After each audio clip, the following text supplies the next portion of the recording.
High সোনা পাখি, তুমি এসেছো? হ্যাঁ।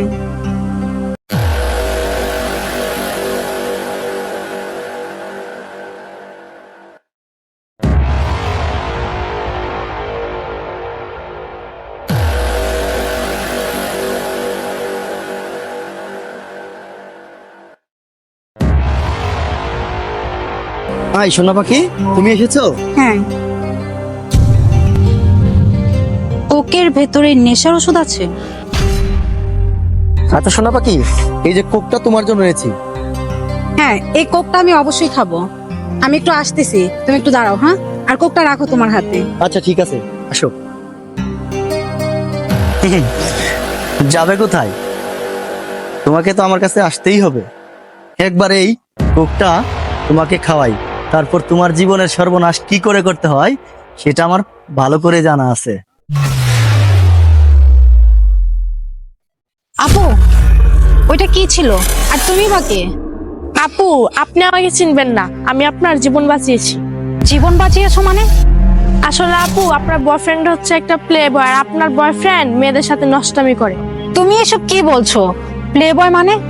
বিশ্বাস করেন আপু, বিশ্বাস করলে আপনার জন্যই ভালো। আর এই সেম কাজটা না আমার বড় আপুর সাথে ঘটেছে। আপনার কোকে যেভাবে ওষুধ মিশিয়ে আপনাকে খাওয়াইতে চাইছিল, সেভাবে আমার বোনকে খাওয়াইয়া ভিডিও করে ব্ল্যাকমেল করেছে। কি বলছো তুমি এসব? আর যদি ও আমার সাথে এমনটা করতো, তাহলে তো আমার আত্মহত্যা ছাড়া কোনো উপায় ছিল না। চলো তুমি আমার সাথে।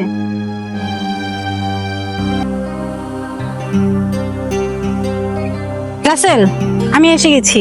আর দেখো, চিপসটা না খুব টেস্ট। আমি একা খাবো কেন, তোমাকে নিয়েই খাই। এই নাও।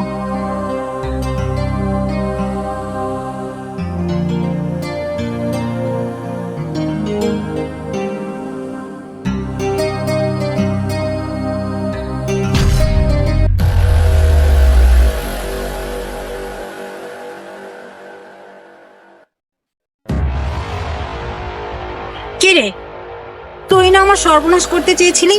এবার দেখ তোর কি করি আমি। চলো হারামজাদা। হ্যাঁ আপু, এদিকে আসো। ও না তোমার বোনের ক্ষতি করেছে? হ্যাঁ। ওর জন্য তোমার বোন আত্মহত্যা করেছে? হ্যাঁ। এই নাও, তুমি এখন ওর প্রতিশোধ নাও। শয়তান, তোর কারণে আমার বোন আজকে পৃথিবীতে নেই। শোনো, তুমি এক কাজ করো, পুলিশকে কল দাও। কেন? Hello, police station. আর হারামজাদা, তুই চোখ খুলেই দেখবি তুই পুলিশের কাছে। আর কখনো এভাবে মেয়েদের ক্ষতি করতে পারবি না, যেভাবে আমার ক্ষতি করতে চেয়েছিলি। আপু, তুমি না আমার অনেক বড় উপকার করেছো। আসলে তোমাকে যে কিভাবে ধন্যবাদ দিব। চলো আপু, চলো।